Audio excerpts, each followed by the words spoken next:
Hey. Hi, welcome everybody to the AIA Colorado 2020 annual membership meeting. This meeting, which I'm sure you've been able to figure out by now, is being conducted by webinar using the Zoom platform. Last year we did the same thing, and I think it might have been the first experience for people with Zoom. This is probably about your 10,000th time using Zoom since we last had our member meeting. Now, to make sure you have the best experience today, we ask that you check your computer audio settings and adjust as needed. Everybody entered the session today on mute as default. That's by intention for now, but we want to hear from you later. If you have any technical issues with the presentation during the program, please use the chat feature. And if you want to ask. Mike, you went mute. Sorry, use the Q&A function.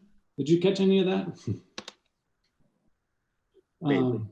That was a demonstration of how the default function works on Zoom for mute. So we ask that you use the Q&A function to get a question to the board or the presenters. You can submit your question at any time during the presentation. We'll keep track of it and get to it when we come to the end. And of course, at the end, if you didn't have a question or a comment before then, we'll have plenty of time left to go through those. So now to kick this thing off is Adam Harding. Adam? Hear ye, hear ye. As the 2020 AIA Colorado president, I call this annual business meeting to order. All right, the agenda for today's meeting is focused on celebrating the work of our member volunteers. Throughout the meeting, we will hear from the committees and peer groups who have been advancing our goals. We will conduct the official business of the membership and recognize some extraordinary efforts in the most extraordinary year. Finally, we look forward to hearing from you before signing off. Thanks for joining us today. Mike, let's welcome the first round of reports and highlights from groups working on our board imperatives of environmental stewardship, justice, equity, diversity, and inclusiveness, and culture of belonging. Okay, first up out of the gate is our committee that's been working on sustainability. That's the Sustainability Working Group. And to hear more about that is Deborah Lucking. Take it away, Deborah. Hi. Good afternoon. Mike, you want to put the PowerPoint on?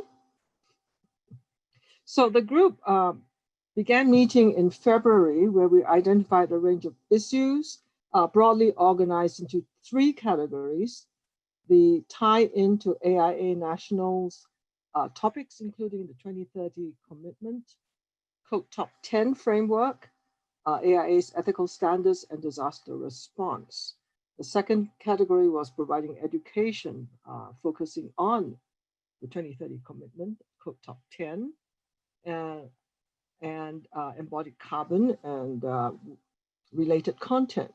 The third category of activities was to have joint action or alliances with other groups such as USGBC and Carbon Renewal, Carbon Leadership Forum. This did not occur just because of conflicting times and scheduling. The group members included Enrico Bonilari, Brad Bull, who was my co-chair, James Erickson, Michael Holtz, Elizabeth Morales, Kylene Rockwell, and Lauren Shadid. This group represented small and large firms, educators, and sustainability consultants. In terms of accomplishments, we did 2 education sessions that focused on the 2030 commitment, an overview and how member firms have implemented it. We also had 2 sessions. Join the meeting. Zero net energy. Members also participated in the annual conference. Brad, Kylene, Deborah, and Lauren were moderators to panel discussions with the keynote speakers on the second day, just sustainability. And we also joined the members of the conference committee on moderating the breakout sessions as well as the all speakers panel discussion.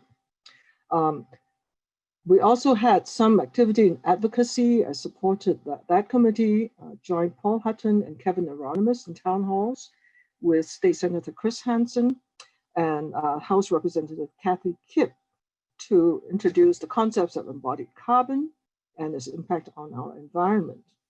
And finally, the goals for 2021, we want to move the needle for 2030 commitment and the challenge, facilitate members using the Code Top 10 framework. And we also have in the works a survey of member firms to better understand how we can support the efforts towards the above. We want to engage in dialogue towards a comprehensive approach, both on a global and everyday basis. Thank you. Thanks, Deborah. Mhm. Next up, we're going to hear from Larry Sykes, who will tell us about the work of the Equity, Diversity, and Inclusiveness Committee. Thanks, Mike. And yeah, so I will start off with the members who contributed, including Deborah, actually, who just spoke. We had almost 30 members this year, so we don't really have time to go through everybody's name, but they're all listed on the slide. Thank you to everybody. And special thanks to my co-chair, Amy Dvorak, who's also a communications director at AIA Colorado. Yeah, so the accomplishments of 2020, this is kind of a short list of, having so many people. We had quite a lot of things going on this year, but I think the real highlights there are within our education pipeline subcommittee, they launched the Compendium of Architecture Pathways, which maps K through 12 architecture opportunities. And the goal of that is to obviously bring more diverse students into the profession. We did quite a lot with member outreach this year, including the Women in Architecture projection on 16th Street Mall on the Megan F Tower that was in October. And we have now a great set of equity resources that gets updated, I think, monthly on the AIA Colorado website. So that's an easy resource for everybody. And we've done a series of EDI related virtual connects this year that hopefully everybody has had a chance to at least participate in some of those. The other thing that we did a lot of this year, which was kind of a first for us, was to try and work across committees. One of the things that we did this year that was a big success in that was working with the awards committee to make some tweaks to the awards process to bring EDI into that. So for 2021, we've got some pretty exciting stuff coming up, launching a partnership with Denver Public Schools. We just got some verification that can happen next year, bridging architects and students. We're going to be shifting the name of the committee from EDI to JEDI, the J standing for Justice, and really tackling the issue of justice in architecture. We'll be honing our focus. We've been doing some strategic planning work with such a large committee and so many different initiatives. We're trying to hone that into a refined position so that we can have a stronger impact. And we will be having new leadership next year with co-chairs Jana Ferguson, AIA, and Casey Taylor, AIA. So looking forward to seeing what's happening next year. Thanks, Larry. These are all very quick synopsis of all the work that's going on. So I know there's much more behind the scenes that you're not going to hear about, but we want to make sure that we stay focused and concise. So our third imperative was a culture of belonging, and heading that up was the Section Activities Working Group. And I want to introduce Ryan Wackett to tell us more about that. Good afternoon, everybody. Hope everyone's having a good December so far.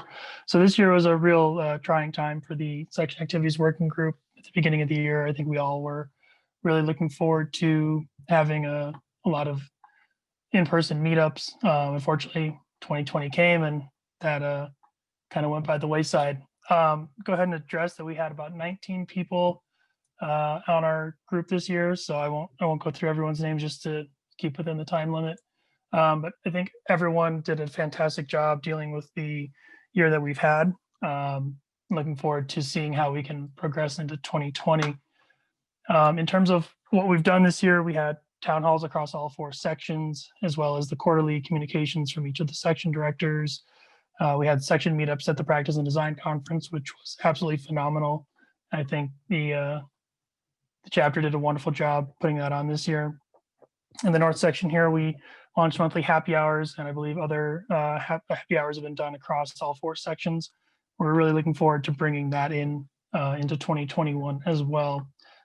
Next 2 weeks from now, then 17th or next week, we're going to have the end of the year member mixer. So we're really looking forward to having that come up. In terms of what we have going on for 2021, we're moving towards the local advisory council with the change of chapter structure. We're going to continue connecting to our members through our messages, and hopefully more meetups, either virtually and as soon as we can in person. So.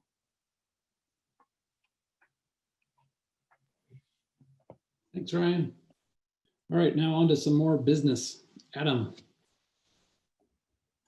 All right, thank you.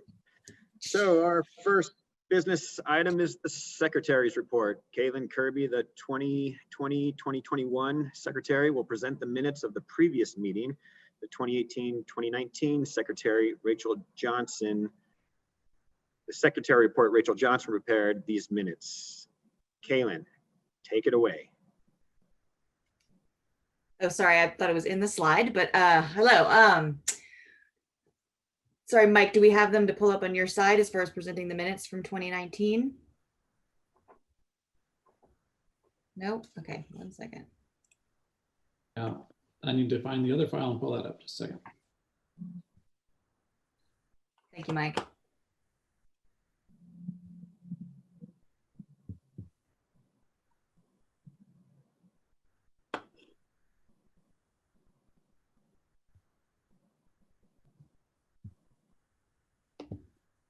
There we go. And Amy also shared them in the chat if you want to pull them up on your screen. So our 2019 annual business meeting minutes approved the minutes from the prior year's annual meeting, as well as reported out the election results for the 2020 and 2020 year, kind of dependent on the position it was for, as well as 2018 treasurer's report presented by Wells Squire, as well as similar board reports as far as membership and communications were going for the year of 2019. And a 2019 year review and 2020 look ahead. Are there any comments or adjustments to the minutes?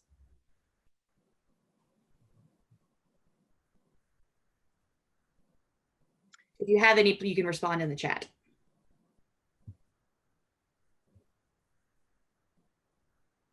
Hearing none.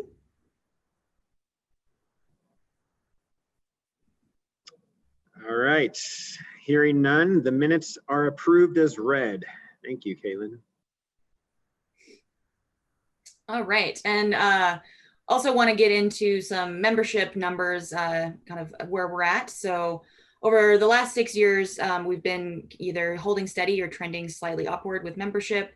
While we're experiencing a 3.7% overall decline in 2020, we're very thankful to close the year with over 2,300 members statewide.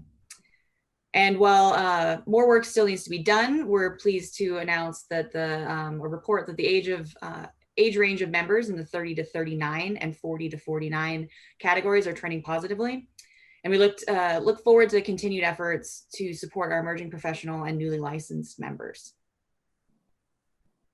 The AIA Colorado board and member committees have committed to focusing on opportunities to make our membership more diverse, with only 8.2% reporting as non-white and just 27% female.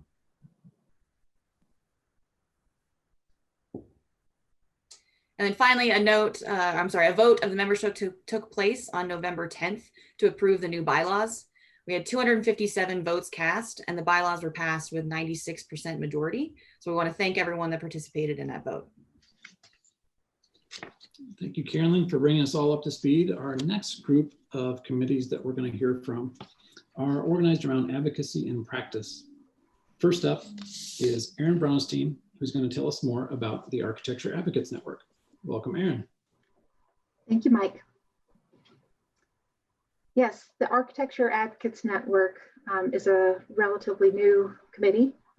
In 2020, we had a good start, but it kind of came to a screeching halt in March.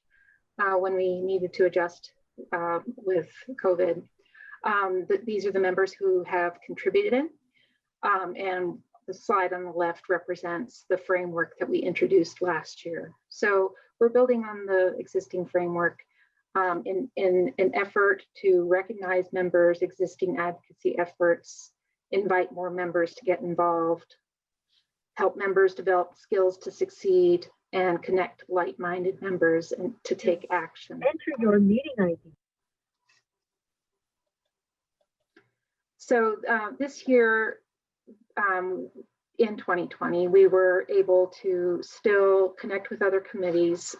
We made a concerted effort to have our members reach out to committee heads and introduce our group, request opportunities. Join the meeting. May help them amplify their goals, and then build on the newsletter and web articles ahead of the votes or the elections in November, including some background about ballot initiatives and getting out the vote.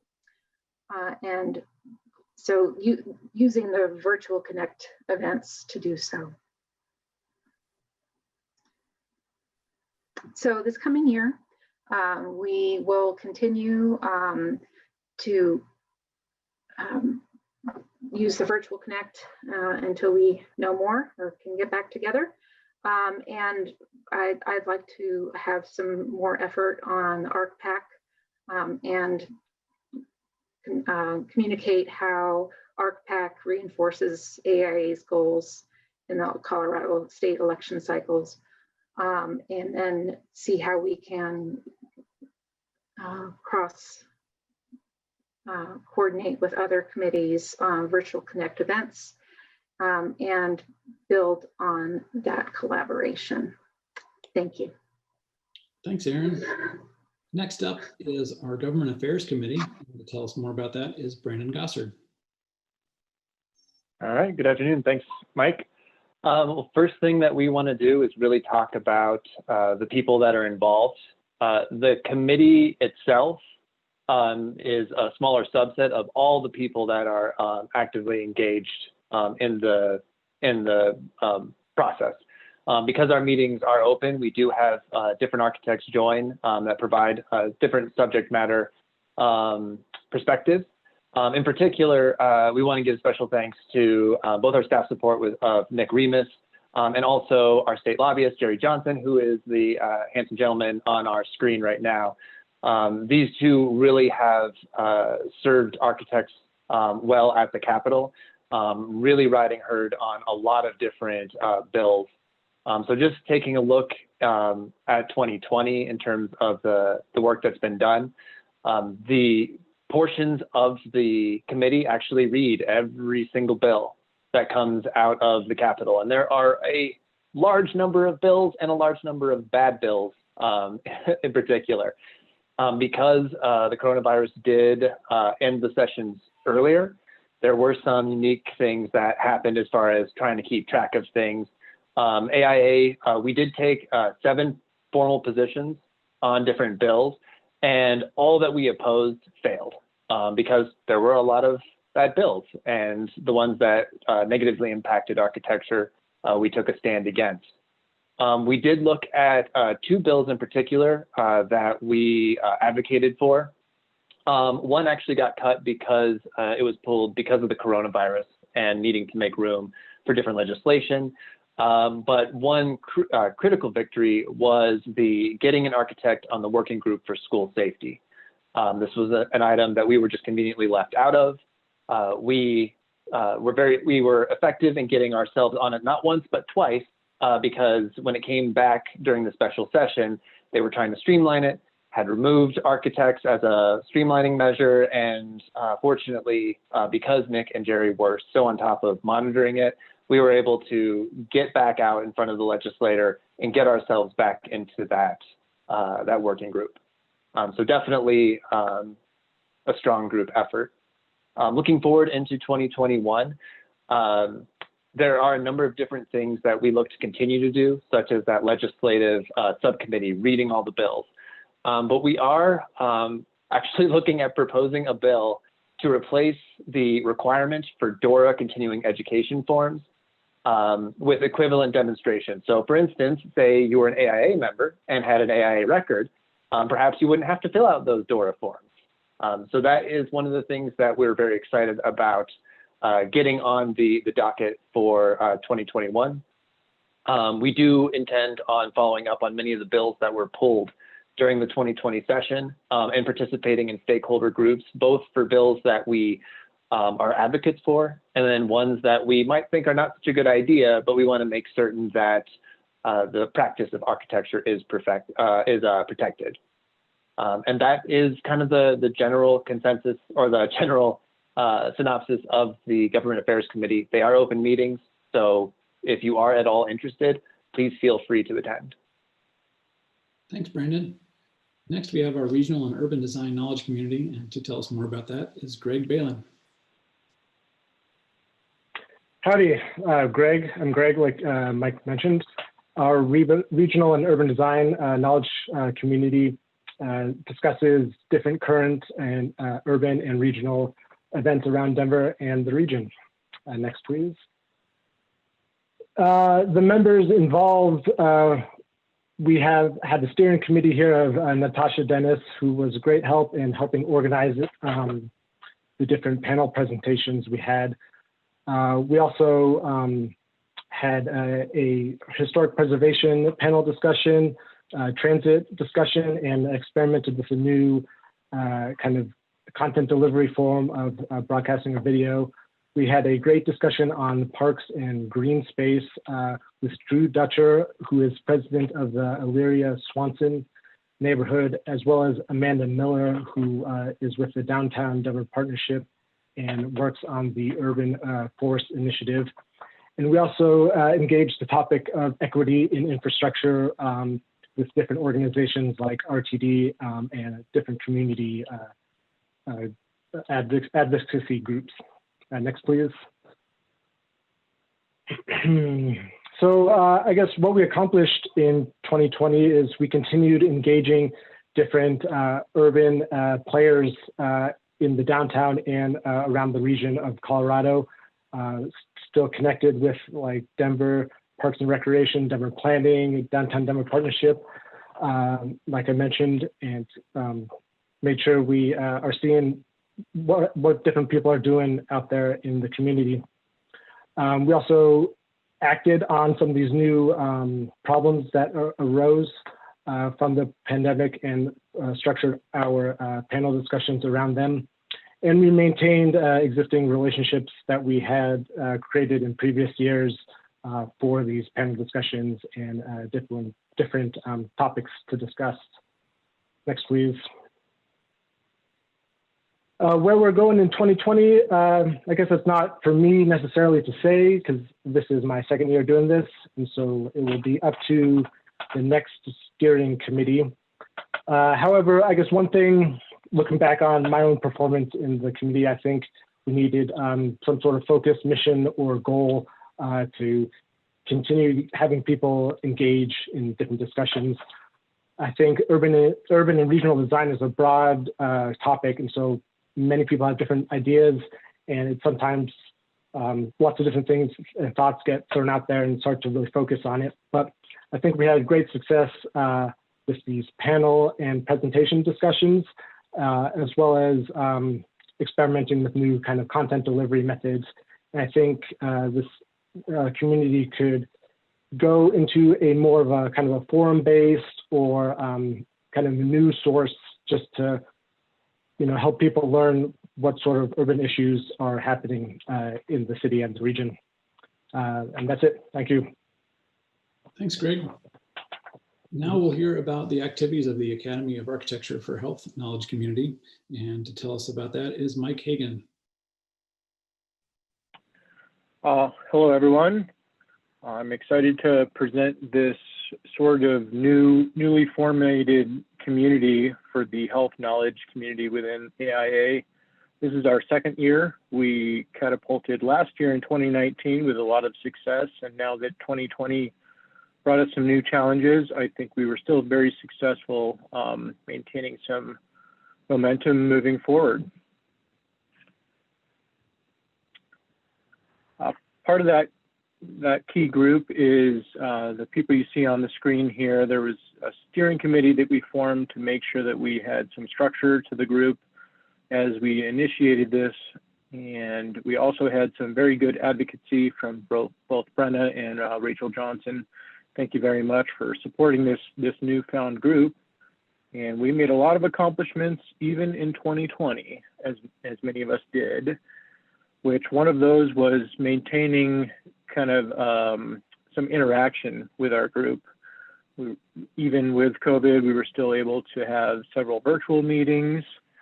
We were able to present 4 sessions, that 2 of which were eligible for health and safety and welfare credits, which we all needed this year since we didn't have lunch and learns inside of our office. So that was a good little benefit that we embraced.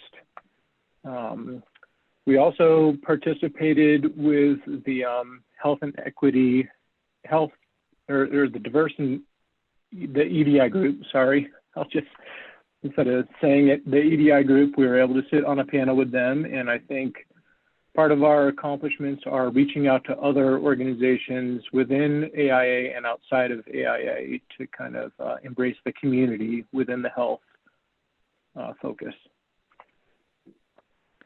So some of our goals moving forward, we'd like to engage several other health design architecture firms within the community. We've got a very solid group right now, and we would love to continue to grow that.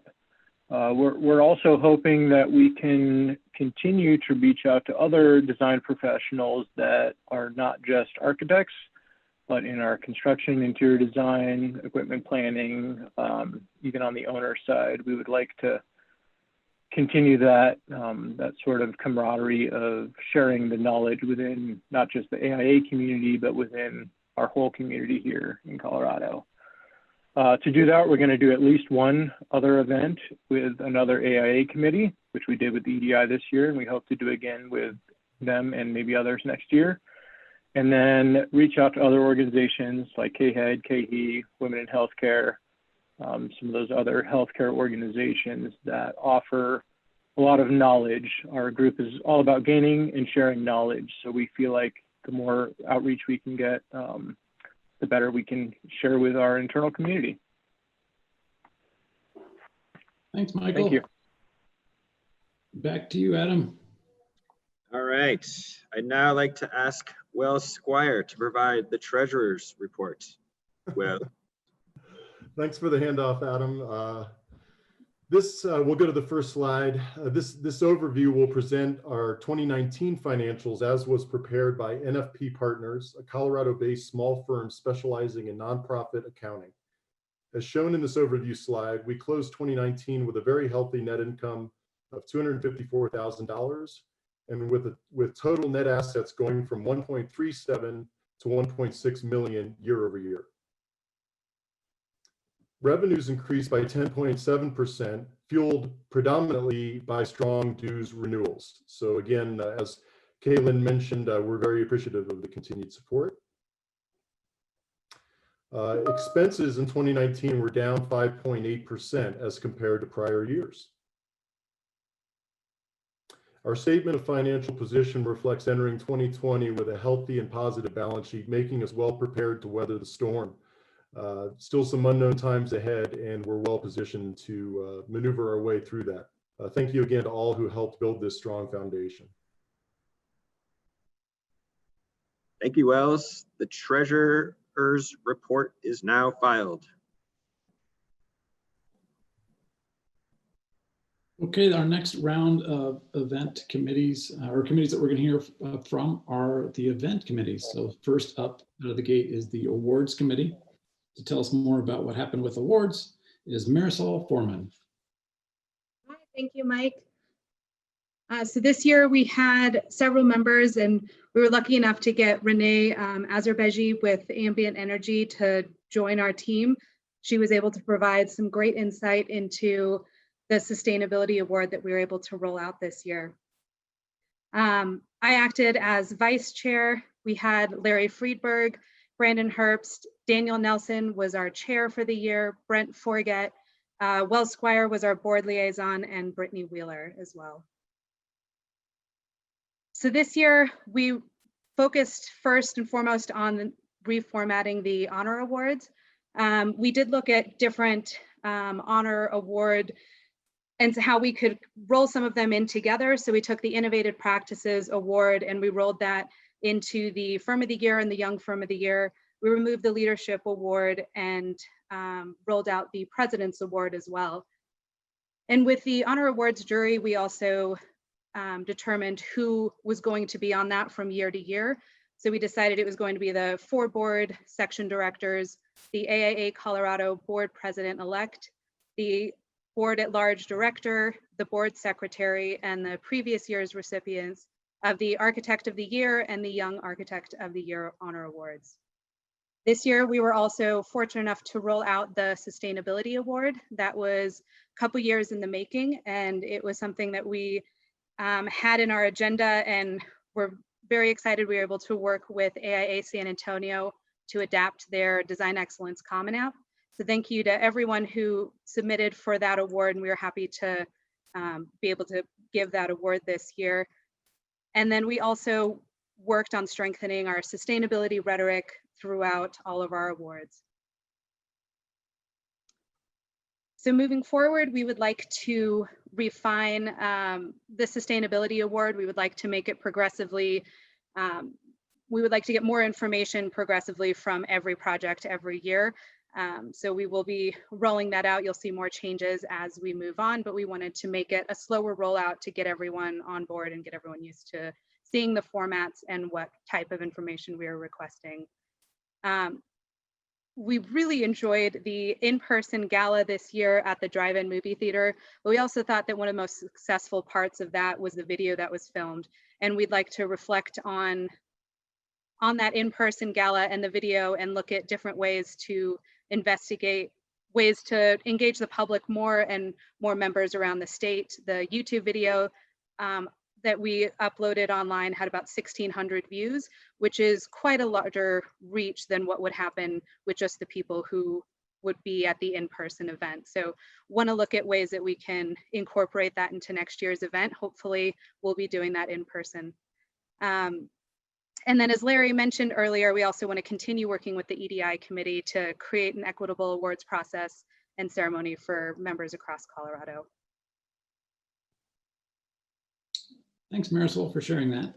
Our other big event is the Practice and Design Committee, or sorry, the PDC, Practice and Design Conference, and the chair of that group is Julianne Scher. Go ahead, Julianne. All right, well, first, wow, we did it. I mean, just a huge thank you to our entire team. I think it's on the next slide, and my co-chair, Ryan Gold. I mean, we had a lot to accomplish in a very short time and could not have done it without a huge lift by the AIA team as well as our entire group. And what I love about it too, it was a great from a variety of firms, large and small, as well as at different levels within their career. So had those perspectives and ideas that came for the development of the conference. So next slide is, so, you know, I think one of our biggest accomplishments was, well, not only that we got it launched, but like I said, the fact that we got so much accomplished in a short period of time. We were meeting, and we weren't sure exactly, are we meeting in person? Are we going to have this online? What are we going to do? And the fact that we were able to come together on a theme, one of the things that we did was break down our group and really have in-depth discussions. So that time gave us some time to have in-depth discussions to that then come away with a theme that we built around consensus. And so that was really great. and taking in those different perspectives and ideas and making sure that all the voices were heard in order to get that theme, and then working with AIA to then develop it through a series of days was really wonderful. Then the next slide. I think for 2021, what we really want to focus on is that continued cross collaboration approach with committees. So one of the things that was really nice is to have our committee members from the other committees be a part of the conference, participate in the presentations and participate in the breakout sessions. And I believe we got some really good feedback on the panel presentations. So when we brought everyone that gave their individual presentations back together and had that panel discussion, we got some really great feedback from our members, but also from the panelists that they really enjoyed that. They enjoyed being able to have that dialogue and feed off of each other. So continuing to do that may be something, whether we're going to be in person or remotely in the future. That seemed to be a good thing that came out of this virtual environment. So keep doing what we're doing. Keep that high caliber presenters is our focus, and moving the opportunities to our members forward. So thank you. Thanks, Julianne. Our two signature events may be the most well-known, but are far from the only events we did in 2020. To tell us more about a record-breaking year of professional development is President-elect Rachel Johnson. Thanks, Mike. AIA Colorado made a big commitment this year to keeping the architecture community together in 2020 through the new format of Virtual Connects, our online learning and networking series. We held 80 events this year in total, and here's how those break down. There were 60 free sessions for members, 10 networking opportunities, and 10 programs for external audiences designed to extend our influence. Of the continuing education offerings, there were 36 HSW learning units, triple the number required for licensure. Thank you. 14 of those came at a cost of less than $15 per credit hour, and 22 were free for members, an incredible value and return on investment of our dues. In just this one single area, we've been incredibly active, and now, you all know, if you ever hear anyone tell you that AIA doesn't do anything or it's too expensive, you know what to say. While we look forward to returning to in-person events in the future, a great benefit of virtual learning is much more access to programs. The cost to put on and attend events is lower, and there is no travel required. As a result, our attendance numbers this year were higher. One more positive outcome is our expanded faculty. This new format really let us put a spotlight on our best and brightest to learn from each other. We had an impressive 160 individual presenters this year. That's huge. And that's a really deep and diverse pool of subject matter experts that we were able to engage with this year. Thanks, Rachel. Next, we're going to hear from the committees that deal with business and leadership. And first up in this group is the editorial committee and Drew Allen. Hey all. So like Mike said, my name's Drew. I'm an architect with AIA Con. Been working with this committee for a few years now, even before its inception. So if you can go to the next slide there, our committee's pretty small compared to the other groups. It's really just myself, Lauren, Susan, and Amy, who was a member and now is the staff liaison due to a shift halfway through the year there. So, our year started out with this grandiose idea of what it was going to be, just like everyone else in 2020. But then as COVID hit, we had to pivot a little bit. And then additionally, we kind of lost, obviously Marissa left AIA and Amy came in. And so that was kind of a pivot on priorities as well. So what we ended up focusing on throughout the year was really kind of 5 key aspects. Obviously, the pandemic response was first and foremost on everyone's mind. We had a bunch of articles that we wrote about those. 7 of the 17 were in fact pandemic related. We refocused a lot of our efforts on EDI topics, I suppose, pushing the idea of advocacy and engagement, not only because it was an election year, but we obviously have a couple of strong groups with the GAC and the Advocates Network, and trying to get more involvement from other committees on this group. We also had a bunch of external media coverage, obviously, with 5280, Architect Magazine, Modern in Denver, so on and so forth. You can see it all there. And then recapping the Practice and Design Conference with keynote interviews and just daily recaps of what happened those days. So go to the next slide. So what we're going to focus on, this is a lot of this stemmed from how things transpired this year. So refocusing our group on written content. All of this obviously lives on the AIA website, so it's on there, in theory forever. But then, because we initially started with this idea of branching out into different media types, and that was an attempt to try and get more people to the table, but we realized that maybe we were spreading ourselves a little bit too thin, biting off more than we could chew. So really refocusing on that sort of effort, which was how this group was started in the first place, and getting really good at that. We also want to work with other committees more and highlight the work that other groups are doing, because at the end of the day, this group is essentially the op-ed media arm of AIA. So we should utilize it to highlight what all the great work that people are doing. And then last but not least, we want to have more perspectives. Obviously, we have a small group. We're looking at 4 people that are really contributing to this. There's way more than 4 architects that work in Colorado.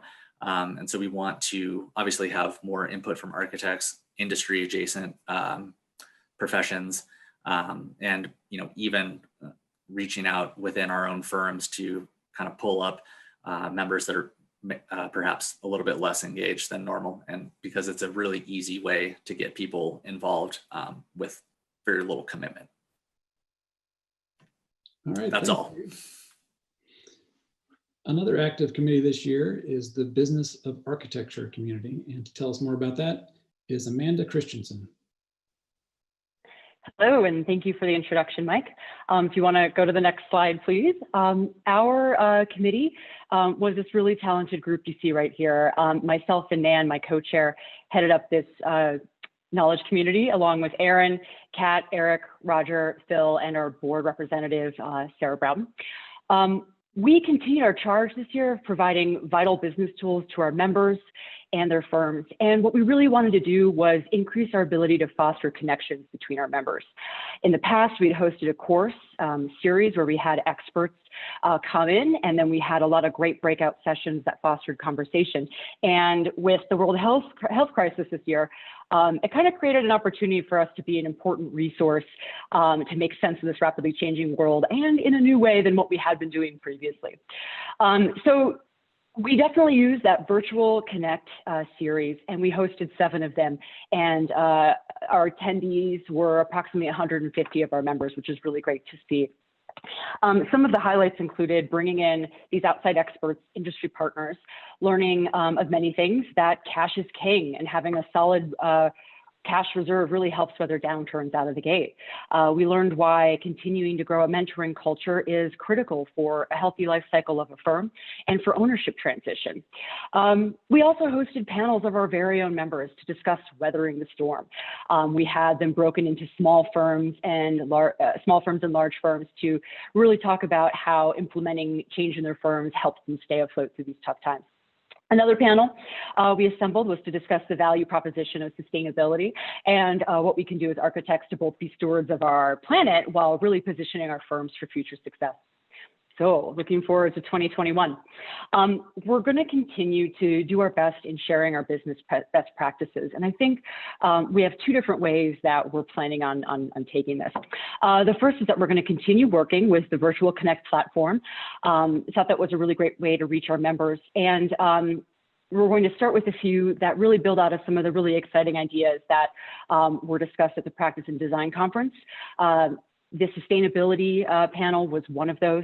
The other two are, of course, design and EDI. And so we're looking forward to hearing from some of our award-winning designers and human resources professionals for how businesses are actually implementing some of those big ideas discussed. And perhaps the most exciting thing that we're looking forward to is this last bullet point, launching quarterly forums. And what we're going to do, at least initially, is we want to target firm principles and rising leadership within. We would like to host roundtables, kind of roundtable style discussions for members to connect on these vital business issues. So perhaps it'd be kicked off with an expert speaker, and then attendees would be organized into breakout sessions or groups.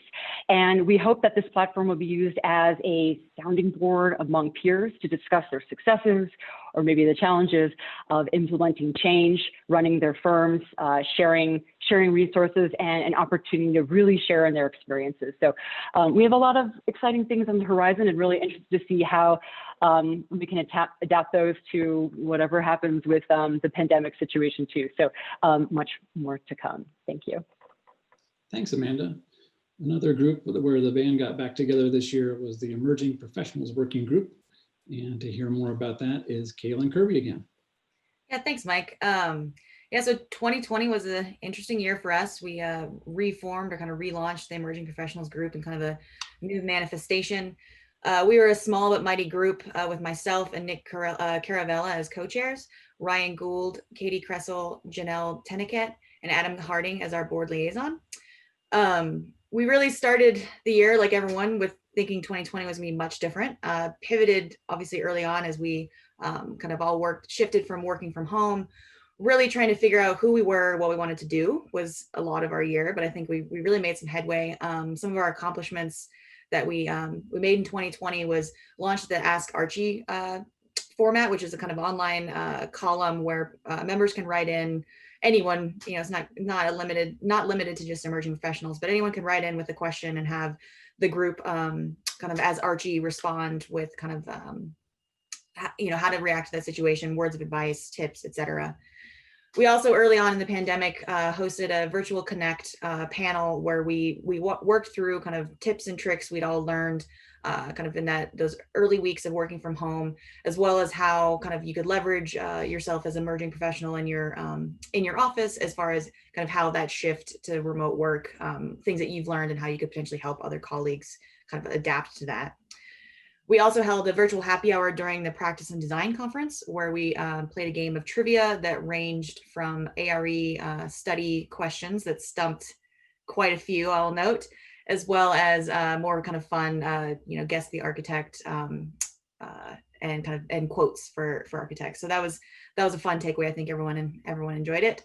And then most recently, we held a virtual connect panel for advice for your performance review, where we brought in leaders from different firms to walk through kind of, especially in this odd year, but also, you know, moving forward, just general advice as far as how to kind of best prepare yourself for performance reviews, how to have those conversations, how to kind of leverage yourself for success as you're talking with firm leaders and trying to advance and grow your career.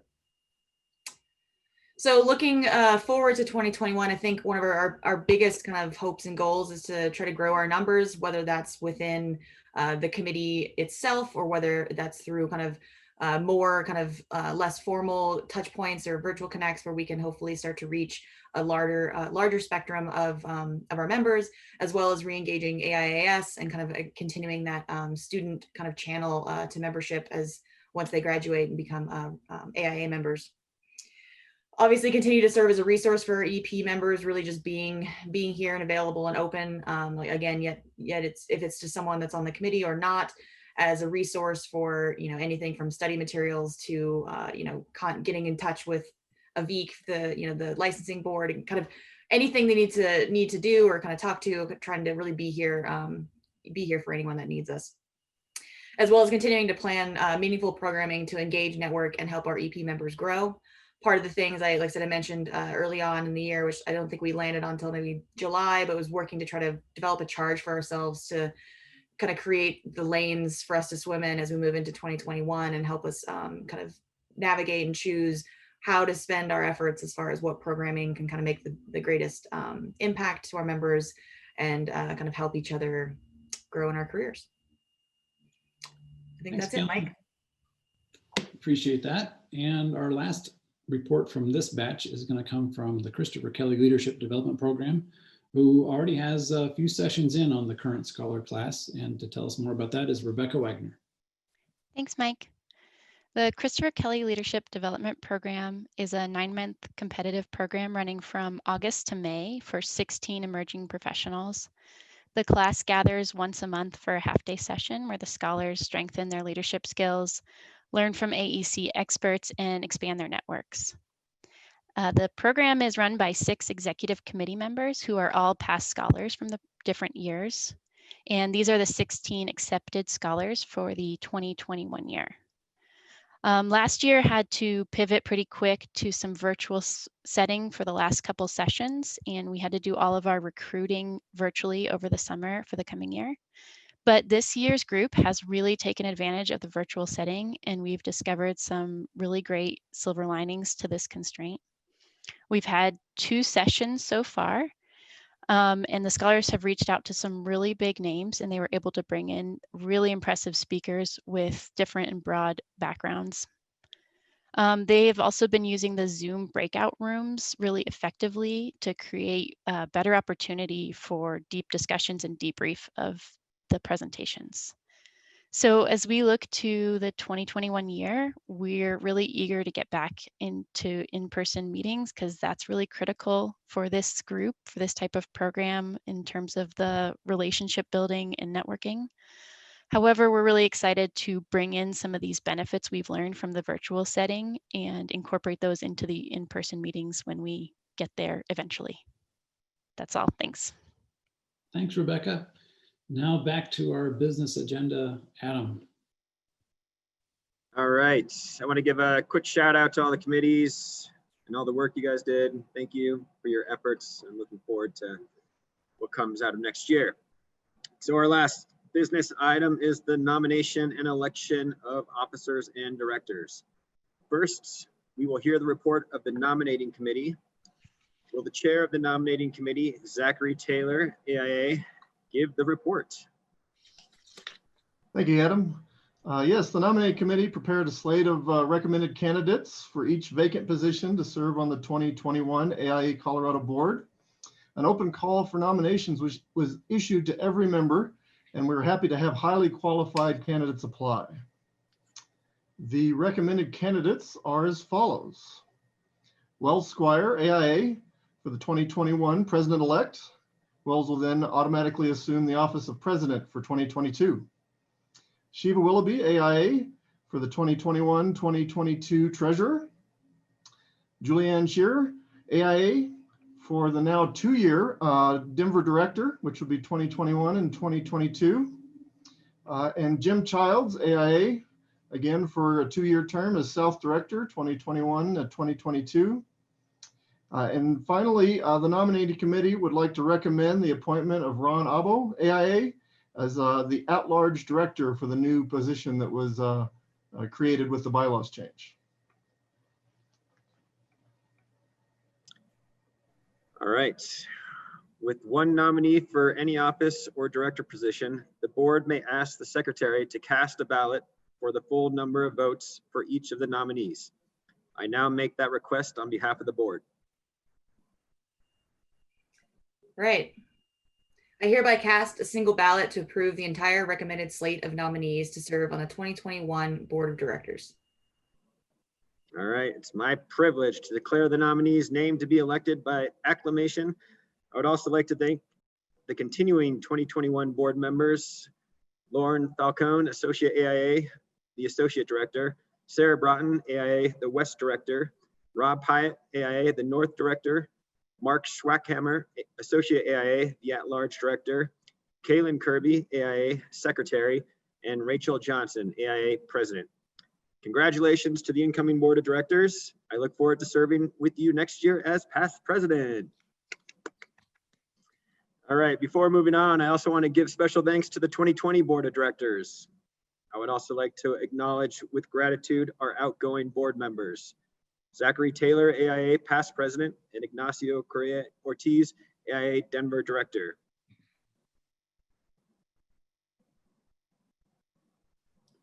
Well, before moving on to your questions and comments, we have just one more thing we want to do. All of us started the year with other plans and expectations for this year. And even though circumstances changed those plans, we were still able to do so much together.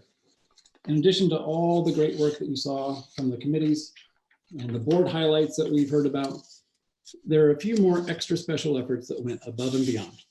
There's nothing conventional about these awards, but then again, there was nothing conventional about this year. So making their 2020 debut are the presidential shout outs. Adam, the floor is yours. All right. So as we were putting this program together, we were reminded just how lucky we are to have so many talented and dedicated members. It's a privilege to see everything that happened through your service. I wanted to start with a shout out to Paul Hutton, AIA, FAIA. Paul is our volunteer of the year. Paul not only serves on numerous committees, we rely on him to testify before legislative committees, negotiate with public officials, present our sustainability agenda to industry partners, and lead constituent town halls on how to decarbonize the built environment. Paul walks the talk, and there's no one he isn't willing to talk to about architects making a difference in climate action. Thank you, Paul. Our team of the year is the Practice and Design Conference Committee. These volunteers completely reinvented the conference experience and spent a huge number of hours pulling together an event that was innovative, inspiring, intimate, and interactive. We had even more attendees this year and some of the highest marks ever for a conference, with committee members leading the discussions. Well done, committee. The project of the year went from concept to completion in no time. The outdoor dining design charrette built on outreach with the Colorado Restaurant Association and brought on building officials, engineers, landscape architects, public health agencies, grant funders, and even the governor, with teams co-led by architects iterating design solutions for an industry hit hard by the pandemic. And our best virtual connect was without a doubt the Let's Talk About Race discussion.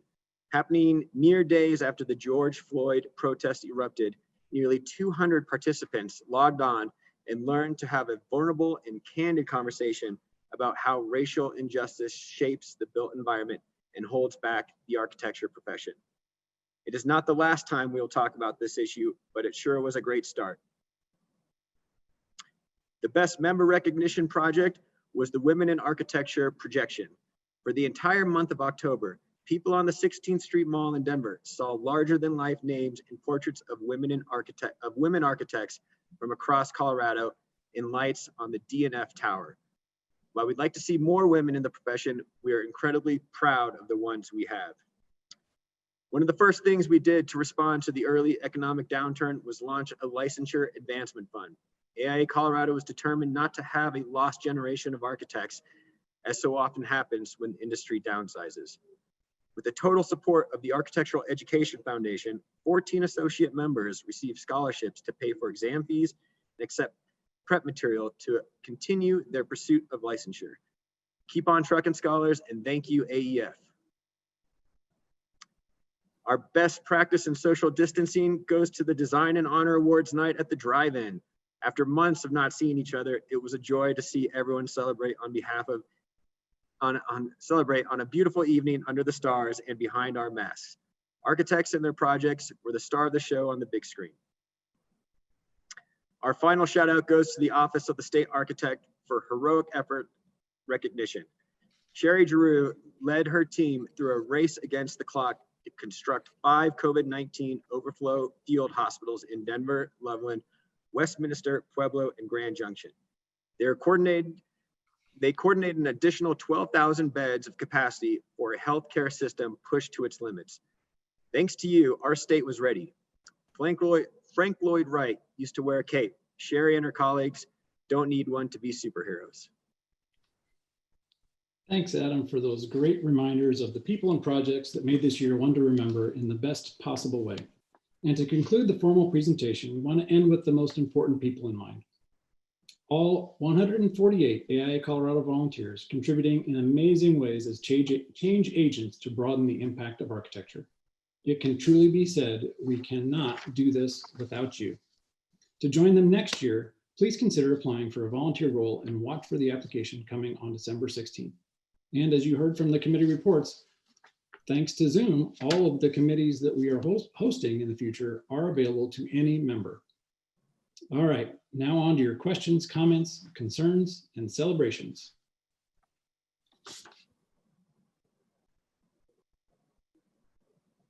All right, what we've got is pretty much everybody is default on mute, and we can just skip the Q&A function and go straight to shouting out your own questions, comments, concerns, or commendations. Mike, I noticed we had one question for the treasurer in the chat room. I can go ahead and attempt to take a pass at that. I can read the question so everyone is aware. And if it requires any embellishment, Mike, you can back me up. But from Scott Rodwin, what caused the 5.8% reduction in costs in 2019 in terms of our operations, resulting in our strong balance? Just to take that quickly, a large contributor to that was the fact that we had a vacant executive position. That was the year that we were transitioning really the CEO. And so we didn't have Mike join us until October of that year. So really that speaks to staff doing more with less, really being careful with resources, careful allocation of resources. And it is good. It was good to be in such a strong position. Of course, we're thrilled that Mike's with us now, and that really set us up well for the unknowns that have transpired this year, which we will see reduced revenue in 2020 just because of reduced programming. Obviously, as was just mentioned, the Practice and Design Conference had to shift format, didn't result in as much sponsorship and other revenue that it might otherwise have. So, but all in all, our position is strong, and we're going into 2021 in as good of a position as we possibly could. In terms of a target balance, the question goes on to ask if there's a target balance that we're aiming for. To my knowledge, no. We certainly like to maintain a strong fiscal position, but to my knowledge, we're not striving for any particular goal with regard to budget. And then finally, the last part of this question, any plan for what AIA is going to do with that money?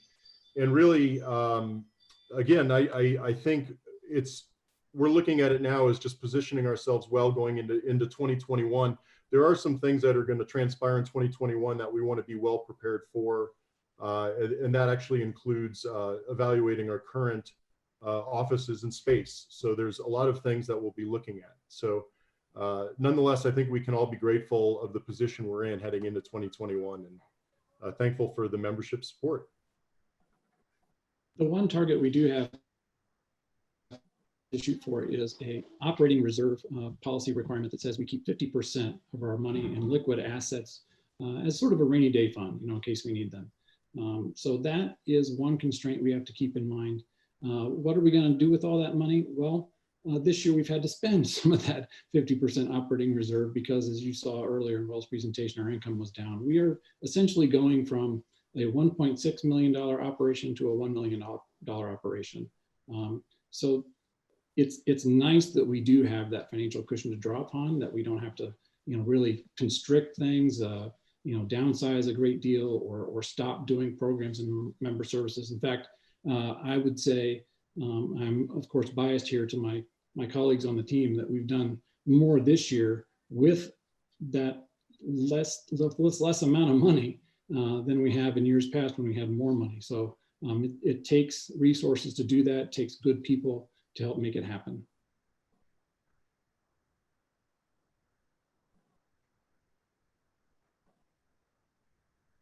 There was another question here I saw, who put this together? It was Amy Dvorak, who did a fantastic job on the PowerPoint, and other members of the staff team that pitched in and helped. And basically it was something we had on our radar for a couple of months. So the committees first did this in a sort of a closed forum to the board a year ago today. We asked the committees, maybe, I think it was a new thing that we did in 2019, where the committees got time in front of the board where they could give a brief presentation about the highlights of the year and what they wanted support for in the year to come. And we knew we wanted to do that again when we were planning out our board schedule, but the light bulb moment was, why do we have to share it? Why do we have to keep it to ourselves? Let's put it out to the public and to our membership so they can see all the good work that the committees are doing too. So that was kind of how that came about, and glad you liked it. I had one come through. Zoom is telling me it's from myself to myself. I don't know how that's possible, but wondering, I know we have these numbers somewhere, but the gender mix of licensed architects in the state versus AIA members overall. So I really just asking kind of where are we at with, like I said, gender mix of licensed versus unlicensed members.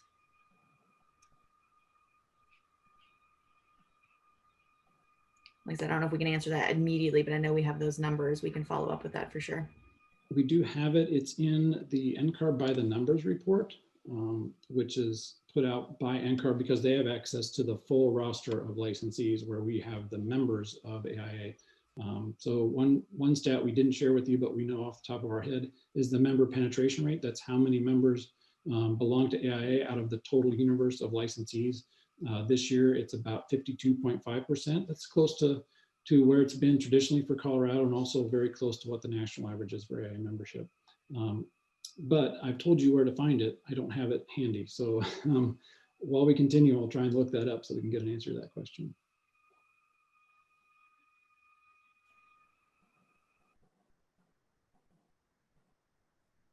This is Marisol Foreman again.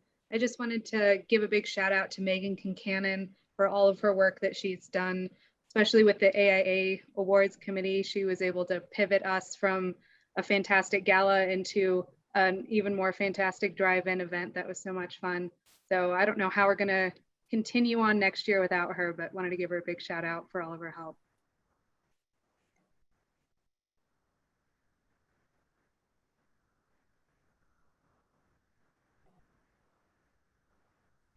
I was using the raise hand function. I guess I'd better raise it like this or like this, Amy, since we have surgery in our hands, my drafting hand, by the way.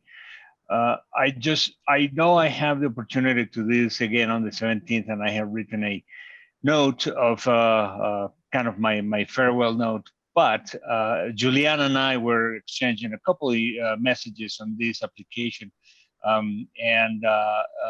Let me tell the members of the Denver region that you will be in really good hands. Juliana is an amazing person. You have seen it today, actually, with all her recognition.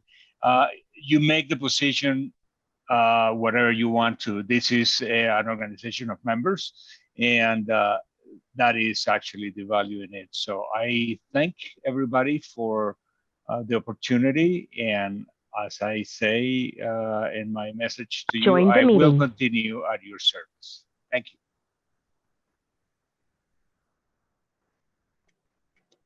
Thank you, Ignacio.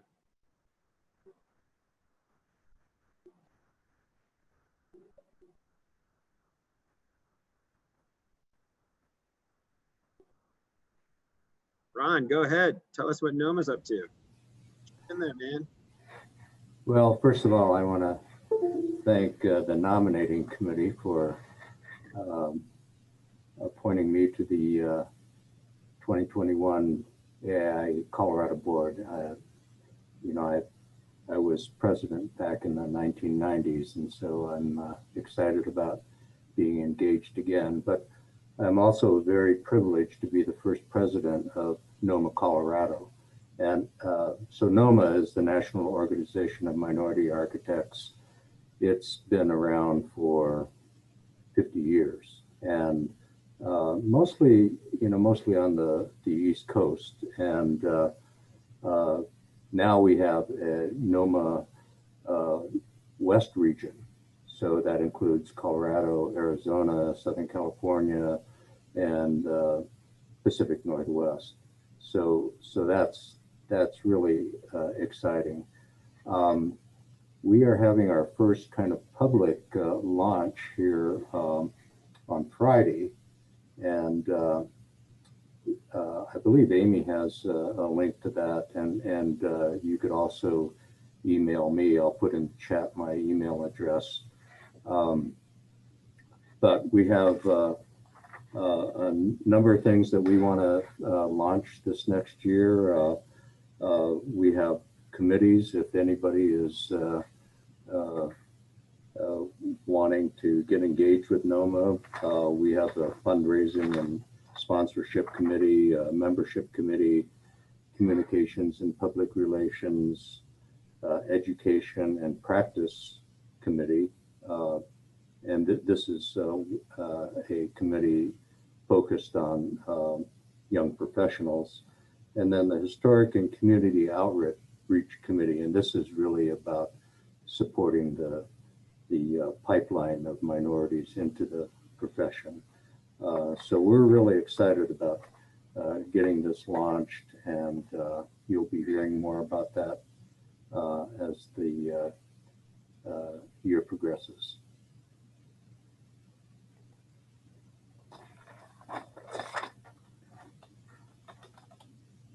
This is Julianne. I just wanted to thank Ignacio for the kind words, and also thank you very much to the nominating committee.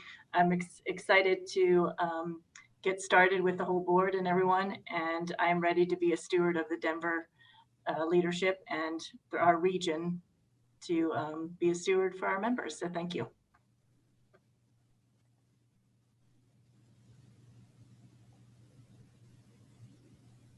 I'm going to follow up with a shout out of my own as outgoing past president. I want to thank everybody on staff, from Mike to Amy to everybody. It's an amazing team there, and boy, our great ideas and our passion just wouldn't quite get there if it wasn't for you guys. So I appreciate all the help. And as the nominating committee chair, I like to thank everybody that applied. We had a great group of candidates, and looking forward to filling all the seats for the co-chairs for the local section, and looking forward to doing that in the next couple of weeks. Thank you. All right, well, to make this an official meeting, we've got to pound the gavel. So we don't have to stop now, but we do have to put it in the books. So boss, that's your job. All right.